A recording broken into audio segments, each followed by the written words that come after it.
6 do capítulo 11. Abra sua Bíblia, por gentileza. No autor segundo escreveu aos Hebreus, capítulo 11. E o versículo que nós vamos nos ater, apenas o versículo 6. Amém? Diz o seguinte: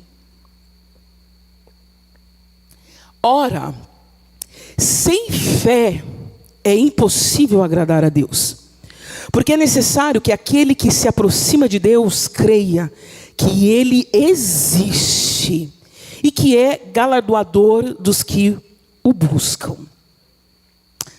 Só até aqui.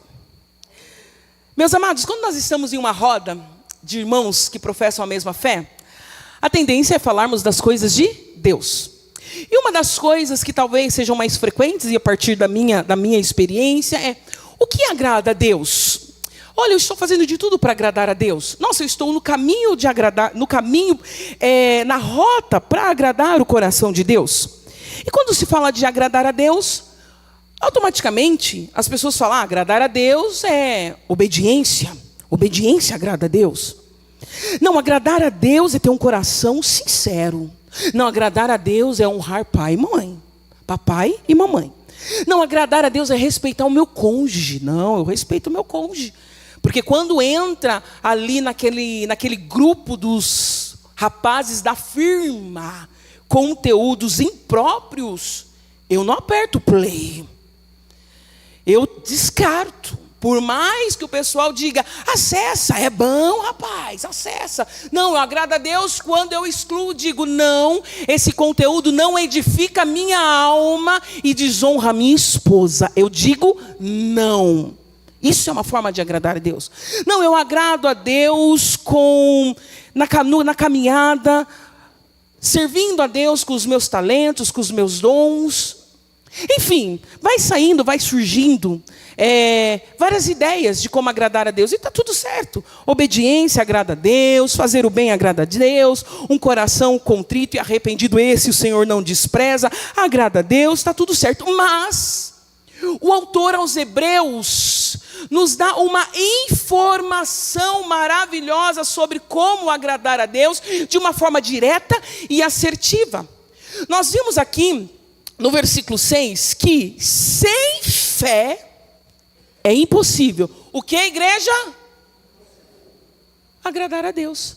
Sem fé é impossível agradar o coração de Deus. Então nós temos uma informação libertadora, maravilhosa, do autor aos Hebreus, dizendo que para agradar o coração de Deus, precisa ter fé. E que fé é essa que agrada a Deus? Tiago, no capítulo 2, ele vai escrever eu não sei agora qual é o versículo, é capítulo 2, se não me falha a memória de Tiago. Ele vai dizer ali de 3 tipos de fé, ou fés, que não existe isso, ok? Mas quais são esses 3 tipos de fé? Primeiro ele vai falar de uma fé sem obra, que são os religiosos. Ali levantando um discurso contra os judeus, que dizia: eu tenho fé. Mas cadê as suas obras? Se você tem fé, mostra as suas obras. É um tipo de fé. Porque tem gente que diz: não, eu tenho fé, mas não tem obras. Tem outro tipo de fé, que é uma fé dos demônios, que Tiago, ele vai dizer que até os demônios, eles creem e estremecem. Então existe uma fé demoníaca, dos demônios. E existe o terceiro tipo de fé, que é a fé dinâmica, a fé com ação, que ele diz: eu tenho fé, mas eu tenho obras.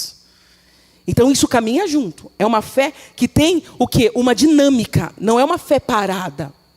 E é uma fé, a mesma fé talvez da mulher do fluxo de sangue, que ela ouviu falar do Senhor Jesus e ela teve uma convicção, ela creu no coração dela: se eu apenas tocar, eu sei, certeza, convicção, eu sei que serei curada.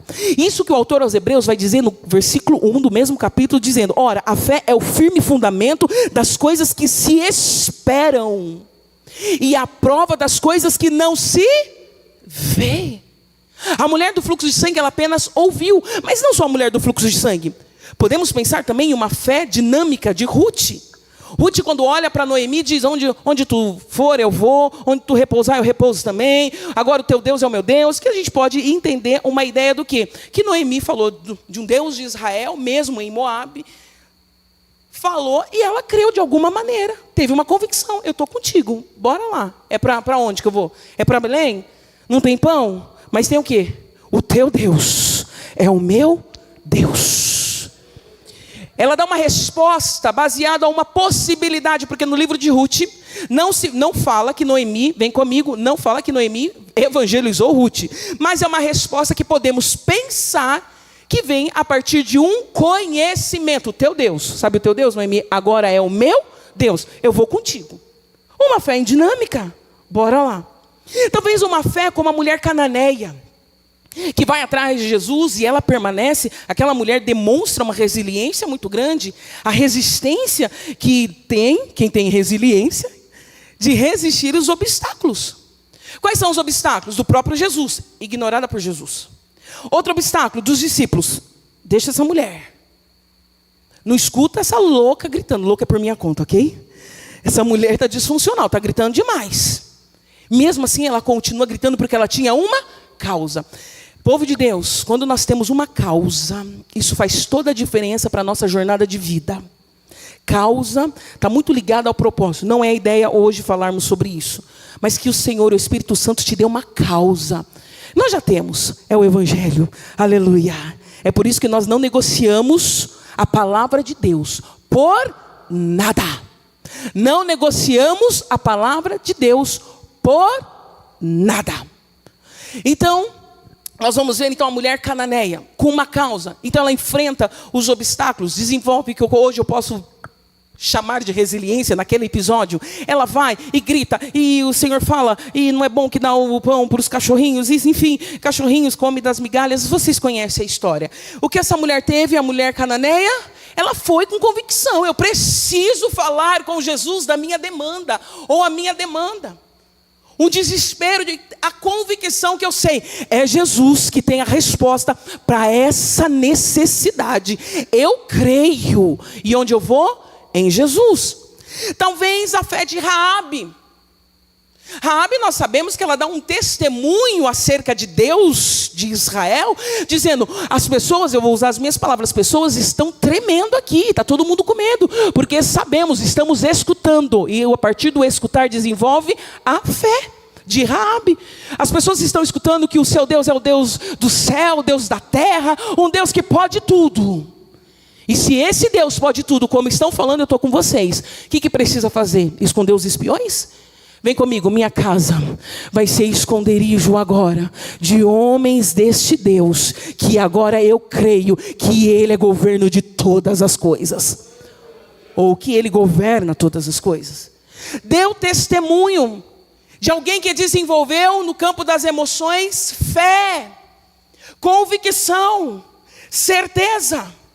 Raabe, mas não só Raabe, quais outros personagens reais? Abraão, esse nós ouvimos muito e falamos muito sobre Abraão, com fé. Lucas vai dizer em Atos capítulo 7, se não me falha a memória, dizendo: ei, e é através de uma voz que disse: Abraão, sai do meio da sua parentela, vai para uma terra que eu te mostrarei. Olha a fé desse camarada. Ele não falou assim: Deus e o GPS, Deus e o hotel que a gente vai dormir até chegar na terra prometida. Deus e as condições financeiras. Onde que eu vou fazer compra para manter a minha esposa, enfim, onde nós vamos? Não. A fé, eu ouvi e eu agi conforme a palavra que veio de Deus. Sair. O que eu preciso fazer? Sair. Fé de Abraão, dinâmica, em ação. Outra fé, que aí nós vamos ver no próprio capítulo 11. Aqui nós vamos ter uma sucessão de pessoas que tiveram essa fé que agrada a Deus. Hoje, instrução bíblica: qual é a fé que eu preciso ter para agradar a Deus? Aqui nós vamos ter as informações dessa fé. Assim como a mulher do fluxo de sangue, Ruth, Abraão, a mulher cananeia. Mas ele dá uma informação maravilhosa. Ele diz assim: Abel, a pergunta é: o que tem Abel com fé? A informação, meus irmãos, versículo 4. Pela fé, Abel ofereceu a Deus mais excelente sacrifício que Caim. Aí nós vamos para Gênesis capítulo 4. E nós vamos entender que a oferta de Caim e Abel não estava ligado ao conteúdo, não estava ligado à quantidade, não estava ligado à qualidade da oferta. Porque Caim ofereceu do fruto da terra, então ali eu já ouvi alguém falando assim, porque o camarada era vegetariano. Deus não se agrada com vegetariano. Receba aí, Luciano, tô brincando. Meu esposo, ele é vegetariano, gente. Não tem nada a ver. Porque um falou assim, vou apresentar um carneiro para Jesus, para Deus, né? Vou apresentar um carneiro para Deus com gordura. Eita! Aí Deus gostou. Não! Quantas coisas nós já ouvimos, né? Acerca do sacrifício de Caim e Abel. Só que o autor aos Hebreus, ele revela, sabe por que Deus aceitou o sacrifício de Abel? Porque ele teve fé. Porque provavelmente, gente, aí eu abro entre parênteses. Aquilo que o profeta disse para Samuel: ei, Deus não se agrada com os holocaustos, com o sacrifício. Não, Deus requer o quê? Obediência. Só que vem comigo, então não está ligado diretamente ao sacrifício. A você vir no culto, segunda, terça, quarta, quinta, sexta, sábado e domingo, porque parece que esse tipo de fé, que é só um movimento, não agrada a Deus. Precisa estar ligado com fé. Se você sobe para ministrar, suba com fé. Se você pega o microfone para pregar, prega com fé. Se você faz as atividades que o Senhor te vocacionou, faça pela fé e com fé que Ele primeiro está aqui nesta casa. É somente pela fé, a convicção que nós adoramos um Deus invisível, mas Ele é real. Oh, aleluia. Gente, se tivermos essa fé, não terminaríamos um culto de instrução bíblica ou qualquer outro encontro na reunião do santo com os nossos olhos secos, sem derramar uma lágrima.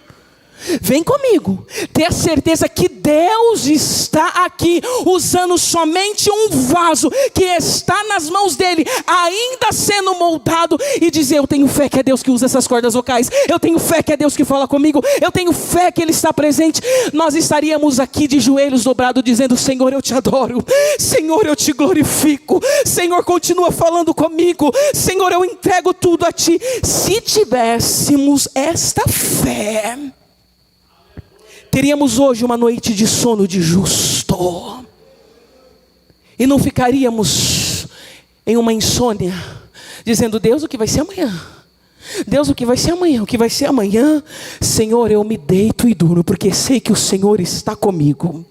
Senhor, Tu és um Deus que foi do meu passado, mas um Deus do meu presente e um Deus do meu futuro. Por isso eu descanso e repouso na convicção que o Senhor está no controle de todas as coisas.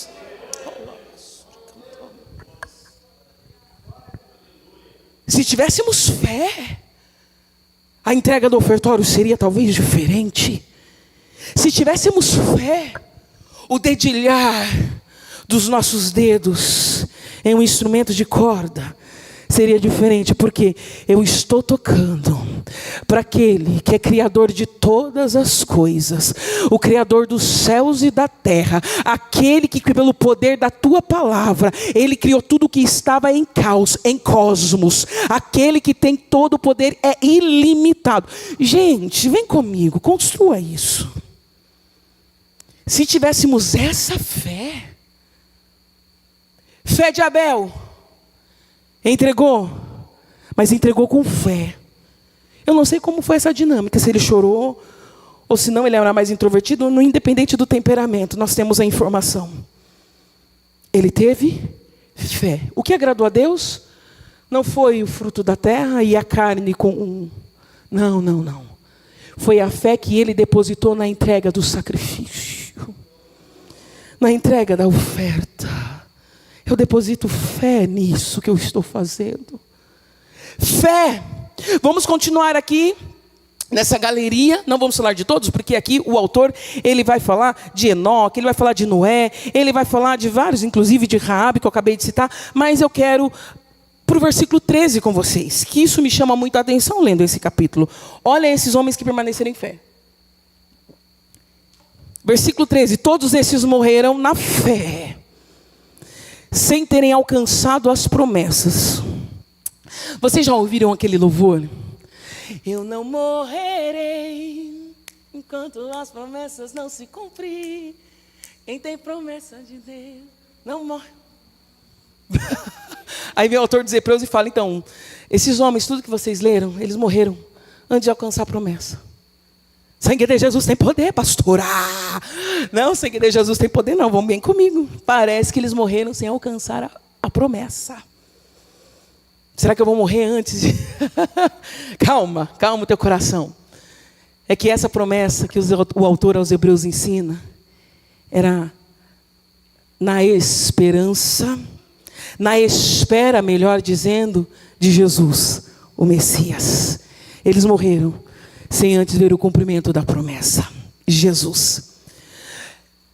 Meninos e meninas, esses homens que nós temos registrado na história, que foram mortos de forma cruel. Isaías, segundo a tradição, partido ao meio, decapitado, lançado para os leões devorarem. Nós conhecemos a história. O crescimento da igreja, o evangelismo, o crescimento do evangelismo foi com muito derramar de sangue.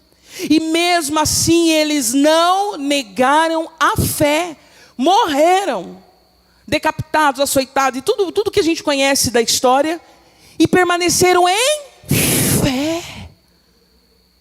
Nigéria, recentemente, uma missionária foi liberta do cativeiro depois de 14 anos.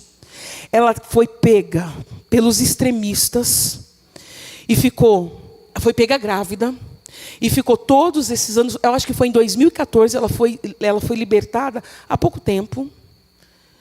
E a gente pergunta, né, que fé é essa? Ela teve 3 filhos dentro do cativeiro. Lídia. E pergunta: Lídia, você sofreu as dores de parto de uma maneira tão terrível, não teve ninguém para ajudar, para acolher, os médicos, e você permaneceu como? A resposta foi: eu tenho fé na pessoa de Jesus, e que durante esses 14 anos, Ele esteve comigo, nos momentos de dores e aflições, de lágrimas, e eu pude senti-lo bem pertinho no meio da minha dor. Parou. Portas abertas, recentemente manda um relatório. Nigéria, mais de 50 pessoas mortas e muitos ainda hoje, agora, quando nós estamos nessa poltrona maravilhosa, você na sua casa, confortável, às vezes até com pijama, comendo uma pizza, aleluia, e não tem problema com a pizza, mas você aqui confortável, com ar-condicionado, uau!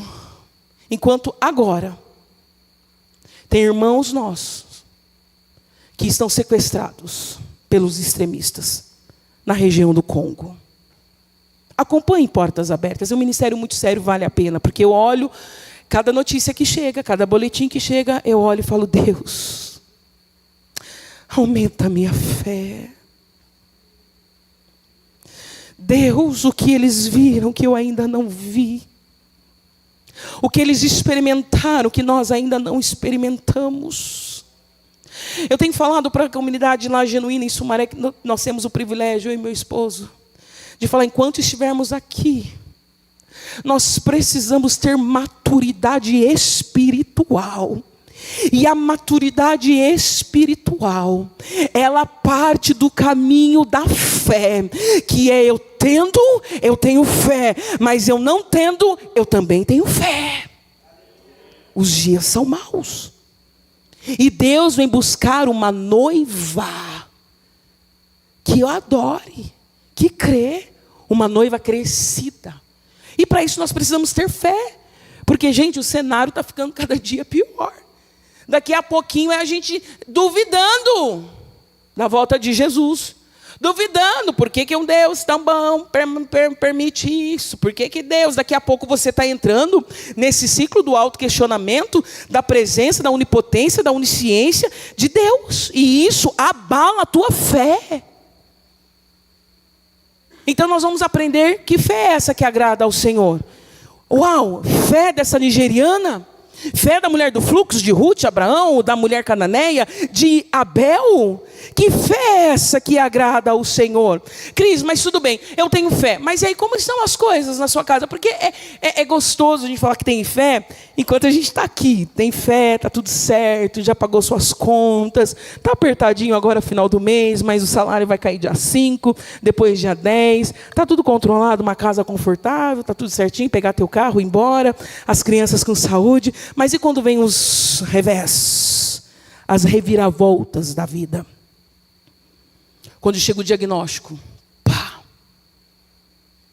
você foi mandado embora, demitido, pá.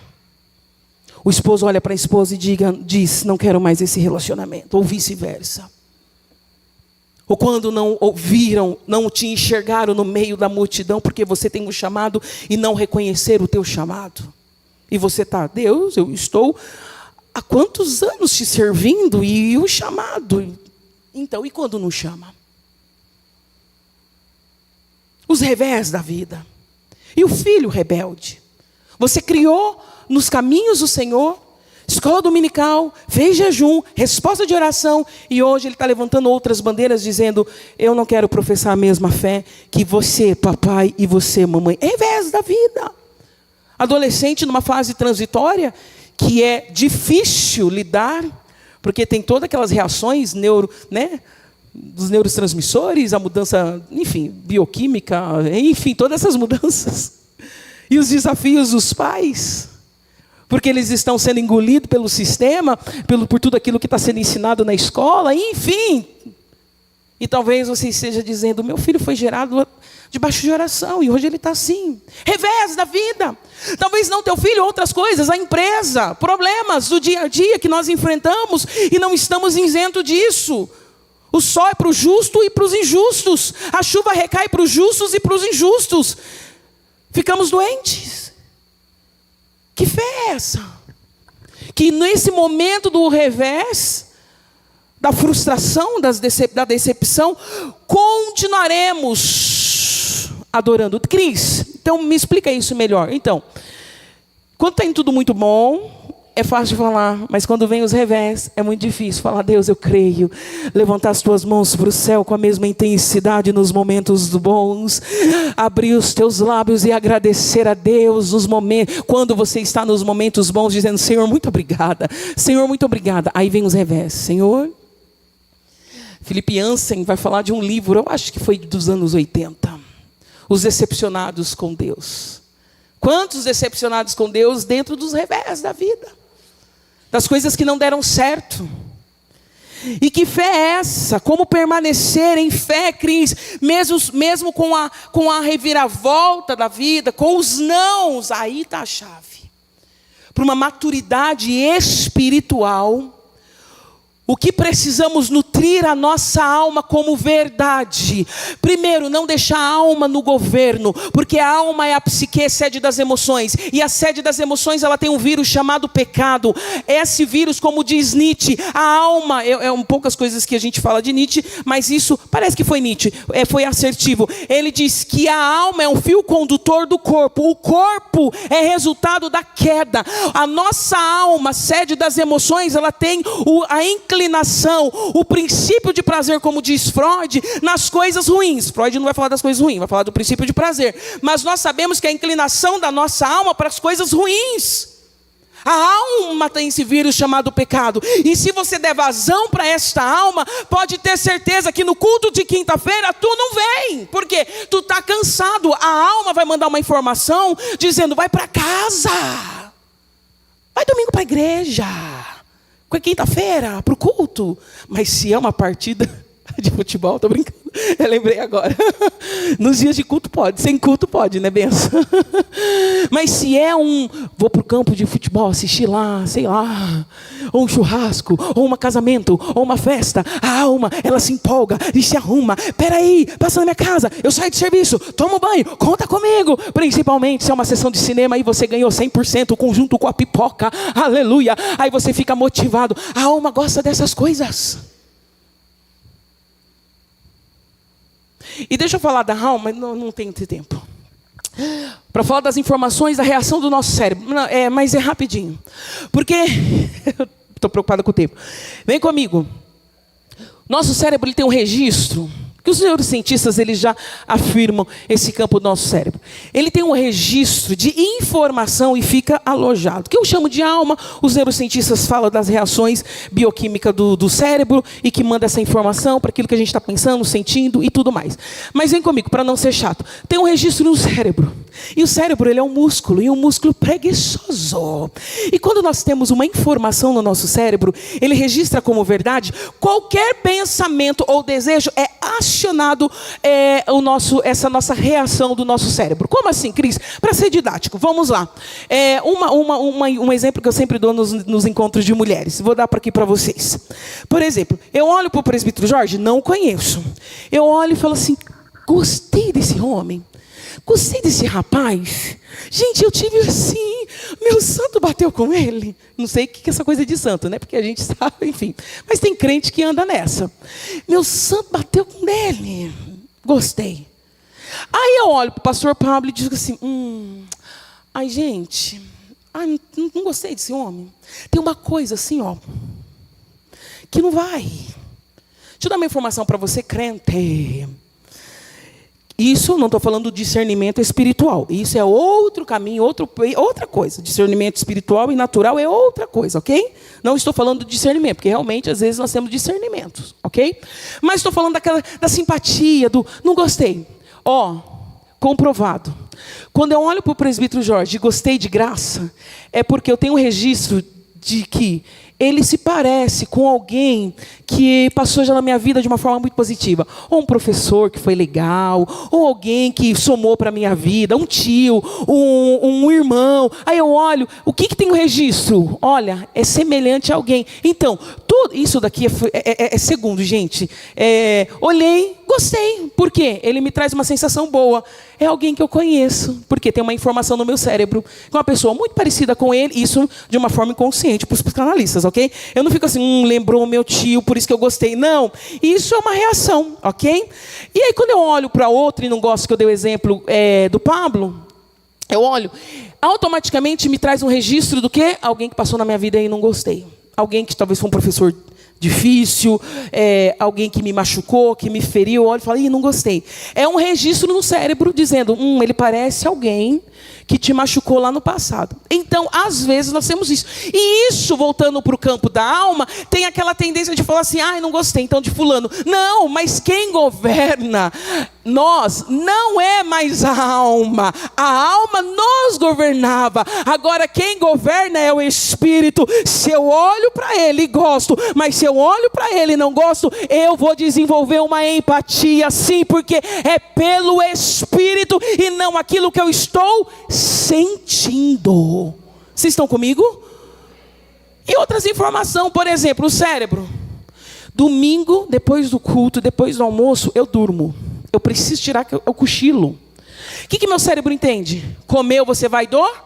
O que depois do almoço faz? Abra a boca. É o meu cérebro dizendo, guarda energia, vai dormir, porque é a melhor coisa que você faz. Porque ele agora tem esse registro, que depois do almoço, você precisa dormir. Isso tudo está em nós, essas informações.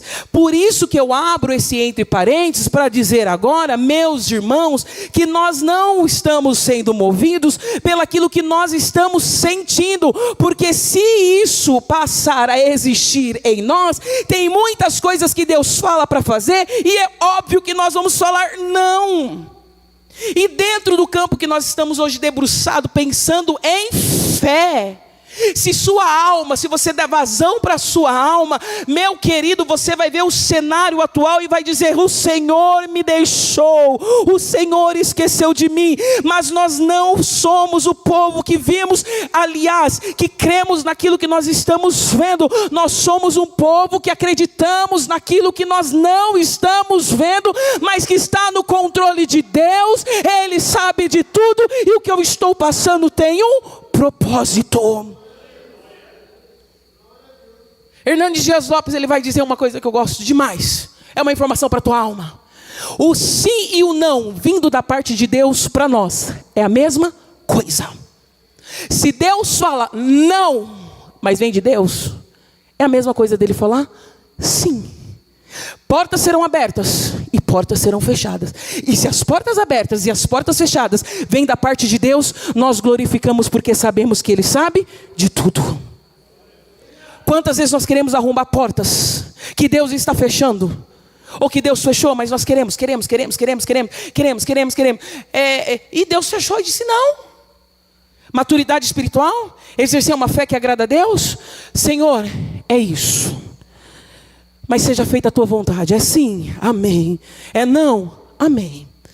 Jesus vai falar, eu acho que em Mateus 7,11, ele vai falar assim: vocês sendo maus, se seus filhos pedem pão, vocês não vão dar pedra. Eu acho que é isso, né? E, enfim, vocês sendo maus, vocês não vão dar o pior para os seus filhos. Às vezes nós estamos assim para Deus: Deus, me dá pedra, me dá pedra, me dá pedra, me dá pedra, me dá pedra, Deus. E Deus está falando: eu não vou dar, porque tu está achando que essa pedra é pão. Mas esse pão que tu está achando que é pedra, vai te matar. Às vezes nós estamos pedindo escorpião e Deus está falando: eu não vou dar, porque isso vai te picar. Às vezes nós estamos pedindo uma cobra, uma serpente, e Deus está falando: não. Cris, o que tu está querendo dizer? Que quando Deus fala não, fechou uma porta, uma situação que tu não está entendendo, creia, Ele sabe o que é melhor para você, muito mais do que você. Quantos casamentos, relacionamentos frustrados, porque eu quero casar, e casam. E Deus está falando não. Mal caso, porque eu estou apaixonada, pastor. É o gatinho da minha vida. A gente fala: minha filha, é hora de buscar o leão da tribo de Judá, ao invés de ficar buscando gatinho. Aí casa e está sem a direção. Portas que vai arrombando. Deus está falando não. Cristão maduro é não. Senhor, é não. Então eu digo sim e o amém para a tua vontade. Já pensou se Deus tivesse dado sim para Elias? Elias na caverna, correndo lá de Jezabel, tudo que a gente sabe. Elias pediu o que, gente? Morte. Pediu morte. Já pensou se Deus falasse assim: Elias, você está pedindo? Sim, meu filho, morra. Pá, infarto. Ele não teria vivido a experiência que ele teve com Deus, carruagem, aquele cenário, fogo, aleluia. Línguas estranhas, estou brincando, não teve línguas estranhas. Enfim, línguas estranhas é só na minha cabeça que eu penso. Eu fico imaginando aquela cena de uma maneira, de uma ótica pentecostal. Se Deus tivesse dado sim para Elias, ele ia perder isso. Hoje a gente fala rapidamente, porque eu já estou precisando parar. Raquel, Jacó, me dá filhos. Me dá filhos. Gente, isso foi libertador quando eu li, e isso, sabe, com atenção. E esse dia eu vi alguém falando a mesma coisa.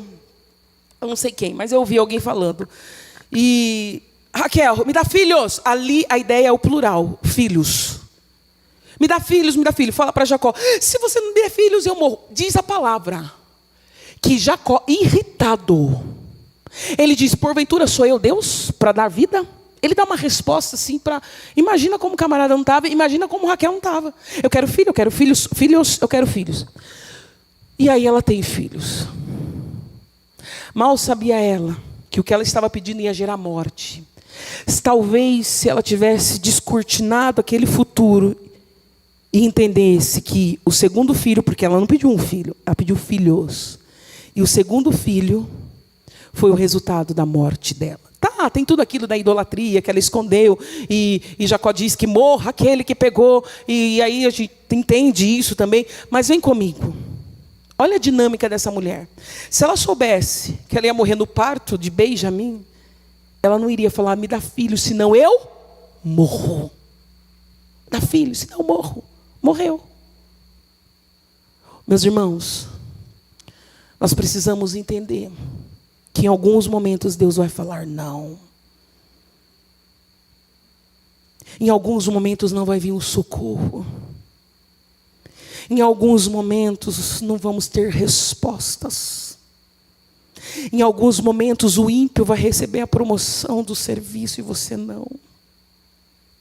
Em alguns momentos você vai ver aquela pessoa que não tem um compromisso com o Senhor realizando coisas que estão no teu coração e você ainda não conseguiu.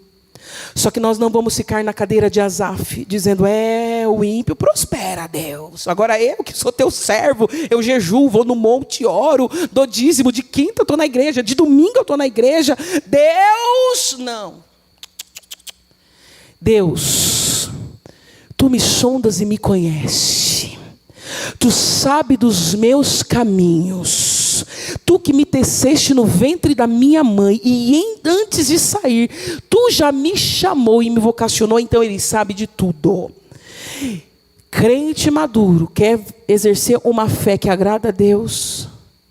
Sim, Senhor, para a tua vontade. Cris, e como eu faço isso? A gente acaba aqui, tá? Quando eu falei do ego, não ser dominado pela alma, que nós não somos mais dominados pela alma, ok? A alma é princípio de prazer.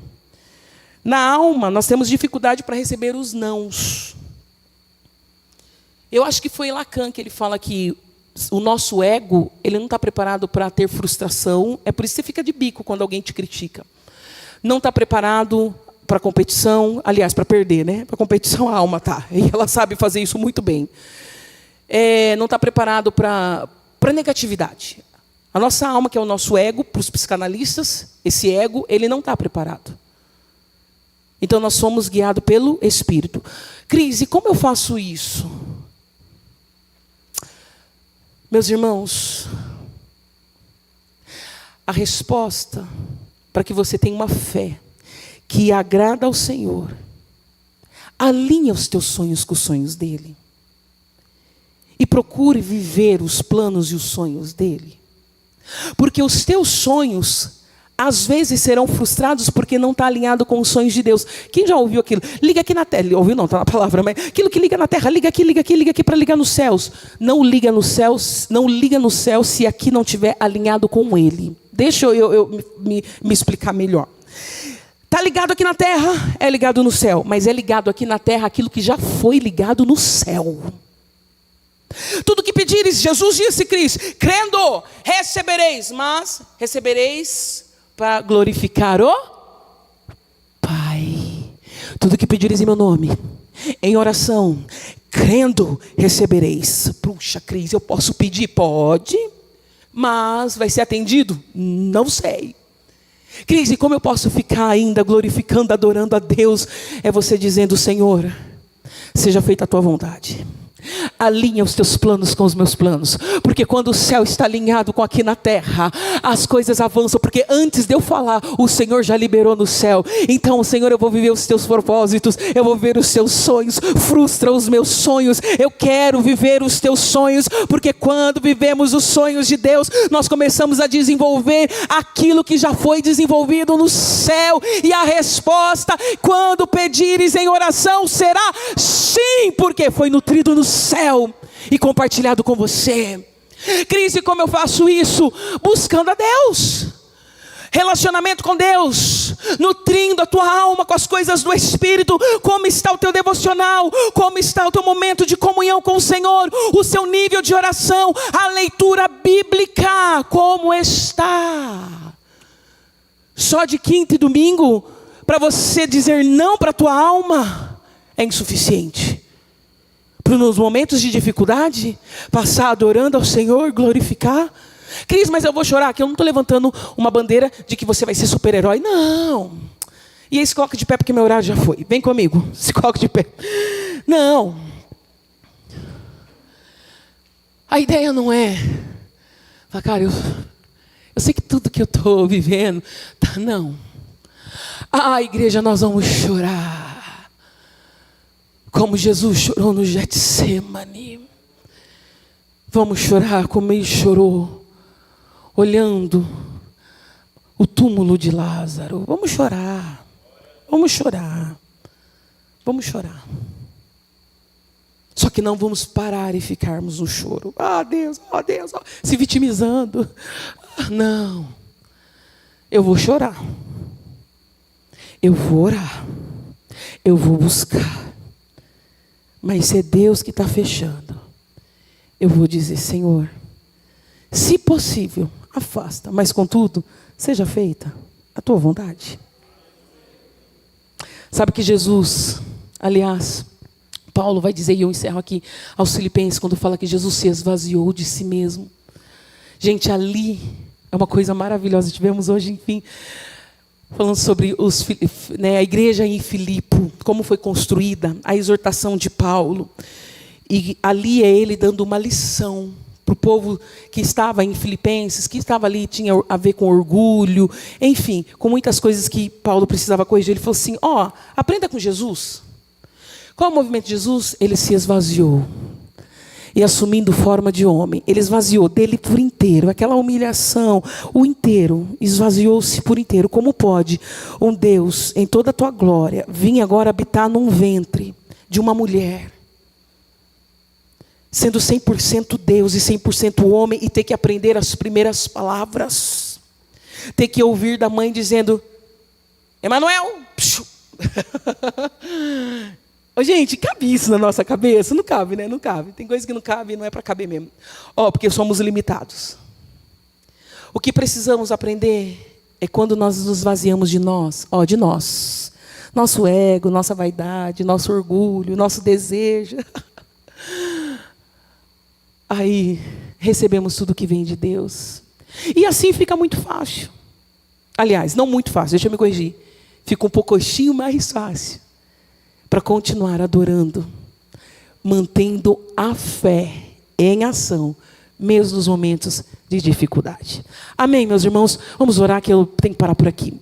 Que o Senhor possa traduzir essas palavras nos vossos corações, em nome de Jesus. Pai, muito obrigada por essa oportunidade de dividir, Senhor, essa palavra com os meus irmãos. E só o Senhor tem o poder para falar de uma maneira muito específica com cada coração aqui, aumentando nosso nível de fé, independente da estação que nós estamos ou estejamos passando. Senhor, em nome de Jesus, nos ensina a ter essa maturidade espiritual, a permanecermos em fé, te adorando, glorificando, sabendo que o Senhor está no controle de tudo e conhece tudo, porque o Senhor é o Deus do futuro.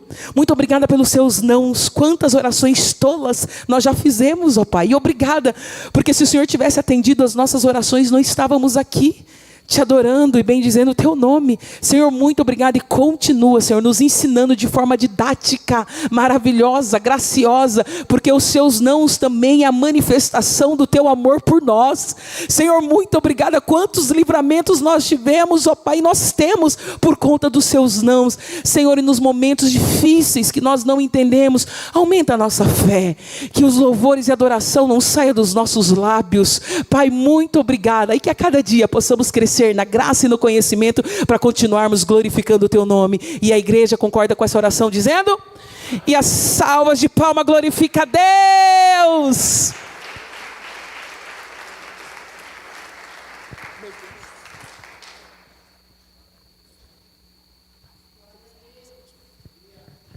Glória a Deus. Que bênção.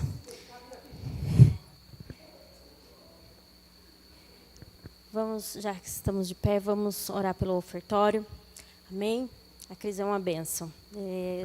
Ela fica com medo, nós ficamos com medo de subir aqui para pregar, mas temos que nos expor àquilo que Deus quer fazer na nossa vida. Eu sei que tem mais pessoas que também sentem isso, mas se Deus nos chamou, a gente tem que ir com medo mesmo. Amém? Oremos. Soberano Deus, Pai Celestial, neste momento, Senhor, nós clamamos a Ti, Pai, na Tua intervenção, Senhor, sobre as nossas vidas, no momento do ofertar, Senhor, que o Senhor possa nos conduzir conforme o Teu querer, a Tua vontade. Pai, já Te agradeço, Senhor, pela Tua provisão sobre o meu lar, sobre a casa, Senhor, de cada um dos meus irmãos, e aquela casa, Senhor, que não tem, Pai, porque há necessidade de um emprego, há necessidade, Senhor, de uma renda, que o Senhor também possa visitar este lar, que o Senhor possa prover sobre esta casa, sobre esta família, em nome do Senhor Jesus, que nós possamos, Senhor, te agradecer sempre, porque o Senhor tem cuidado de nós.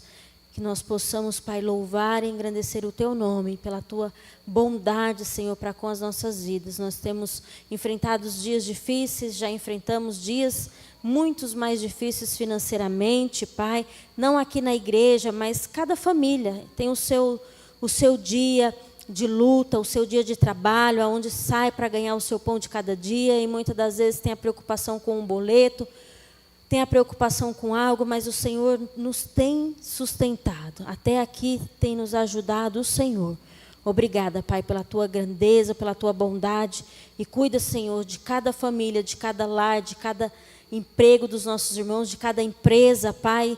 Em especial, Senhor, sobre a vida deste casal, desta família que está passando por necessidade. Que eles possam ser tocados para pedir ajuda, para que o Teu nome possa ser engrandecido através da ajuda, Senhor, que nós aqui estamos dispostos, Senhor, a ajudar, Pai. Abençoa cada um dos Teus filhos neste momento de ofertório, em nome de Jesus. Amém.